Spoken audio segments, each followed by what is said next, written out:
The camera slider is one of the most affordable and straightforward ways to introduce movement into your videos.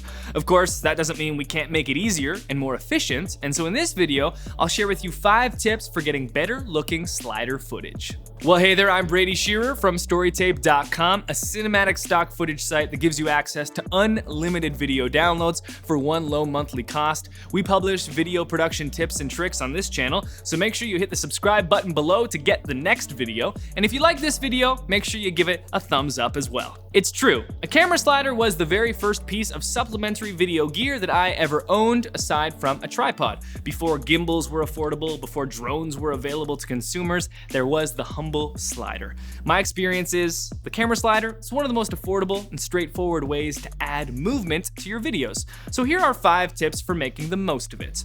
No doubt about it, the absolute best tip I can share with you when it comes to capturing stunning slider footage is that you need elements in both the foreground and the background. The slider that you're working with probably isn't very long. Maybe it's 3 feet, 2 feet, or even shorter. That's not a lot of track to work with. So to make the most of it, we need to put an element in the foreground of our shot. And the reason this is important is because when we have an element in the foreground, the movement of our slider, even if it's minimal, will be obvious, and the momentum of this movement will transfer to the entire frame.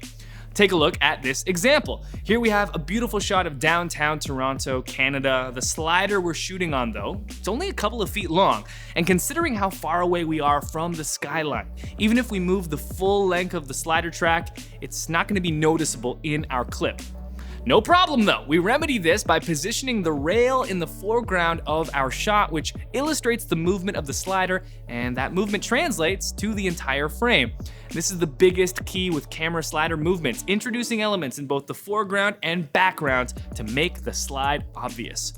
And we don't stop there. It's easy to get tired of doing the same lateral slide move over and over again, right? Left to right, right to left, and so on. One adjustment I'll make to this basic shot is to tilt my camera directly up or down using the tripod head on the slider. And especially when pointed up, this gives a majestic and awe-inspiring feel to the footage. Very regal. In my experience, one of the most boring yet important parts of your camera slider setup is the tripod. And if your slider setup isn't steady, well, it's effectively useless. And I've experimented with a lot of tripods for sliders, and I'm glad to say that I've found one that's both affordable and sturdy. It's the Davis & Sanford Pro Vista 7518B tripod with the V18 fluid head. It's just about $150, and with that, you'll get a solid video tripod with a fluid head that can support up to 15 pounds. Right now, one of the sliders we're working with most often is the Cinovate Doozy 4. It's 2 feet in length, and when we put a Manfrotto fluid head on top of it with the Ursa Mini Pro, V-mount battery, cinema lens, it's quite the hefty setup. And the tripod we had before just wasn't cutting it, so we started using the Davis & Sanford tripod, and what a world of difference that has made. On the other hand, another thing to consider that is quite obvious in retrospect but eluded me when I first began using sliders is to make sure that you don't set up your slider to run parallel with your tripod head. This will drastically reduce its strength. So if your tripod release plate runs north-south, make sure that your slider is running east-west to maximize its strength.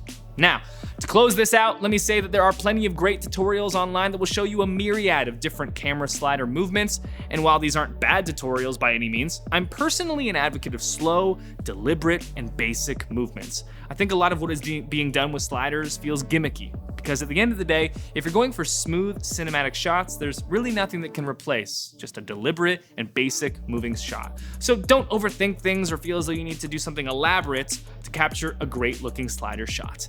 That's not all though, because here's the deal. If you liked the look of any of the clips that we used as examples in this video, you need to know that these clips can be downloaded instantly by you, along with more than 5,000 other clips, and used royalty-free in any of your creative projects. It's all part of a platform we built for you called Storytape. Storytape.com. It's a stock footage site that gives you unlimited access to thousands of cinematic video clips shot in 4K ProRes. We add more than 1,000 new clips every single month, and oh yeah, did I mention there's no download limits?